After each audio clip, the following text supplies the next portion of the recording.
Hello friends, welcome to my YouTube channel and we will be having a quick review of this CY Gabrielle Special Pink Soap.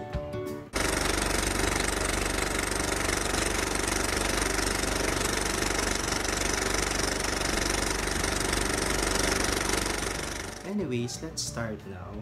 Nagpunta ko ng Watson's to buy this CY Gabrielle Special Pink Soap. It costs for only 19 pesos. So, murang-mura guys. Anyways, let's go to the directions sa likod. Basahin ko lang yung claims na nasa likod. Guaranteed compounded with the highest whitening chemical ingredients imported from foreign countries, proven and tested for superior quality in whitening the skin. Okay, directions for use. Wet your face towel and on it, rub CY Gabrielle, then rub gently over face, ears, neck, and whole body, rubbing harder and longer over heavily darkened and blemished areas.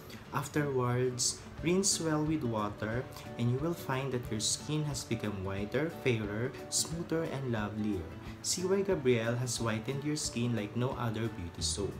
Use daily for washing face and bathing. 100% safe to the most delicate skin. Nakalagay din dito sa likod yung mga ingredients niya. So, I will read it for you guys. Ito yung mga ingredients niya: sodium palmitate, deionized water, sodium silicate, perfume, magnesium sulfate, heptahydrate, sodium lactate, tetrasodium ethylene diamine, tetraacetate, titanium dioxide, liquid paraffin, CAS, number 8042475, and CL.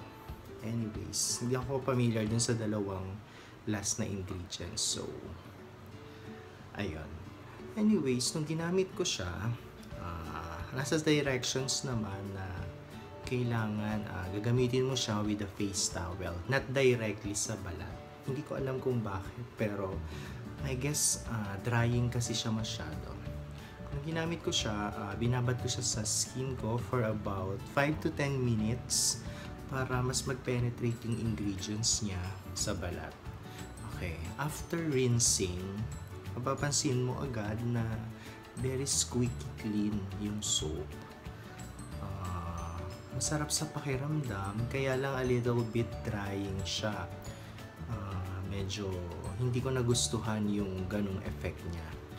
As for whitening naman, hindi ko alam kung nagla-lighten siya. Ginagamit ko na kasi itong sabon for almost 2 weeks. And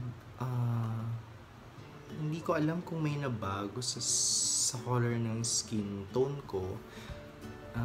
Pero okay naman. Ganun pa din naman. Napanatili niya na kahit papano medyo maputi tayo.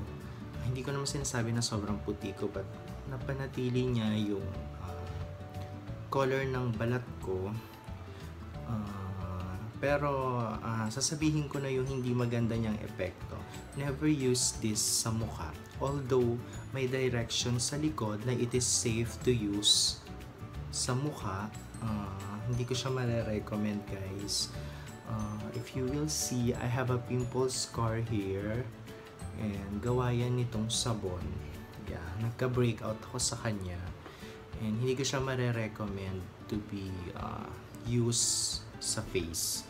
Siguro kung gagamitin niyo siya sa buong katawan lang, but sa mukha, hanap kayo ng ibang soap na hiyang sa inyo. So, yun lang guys, and thank you for watching. Sana nakatulong yung quick review ko about this CY Gabrielle Special Pink Soap. Thank you for watching guys, and God bless.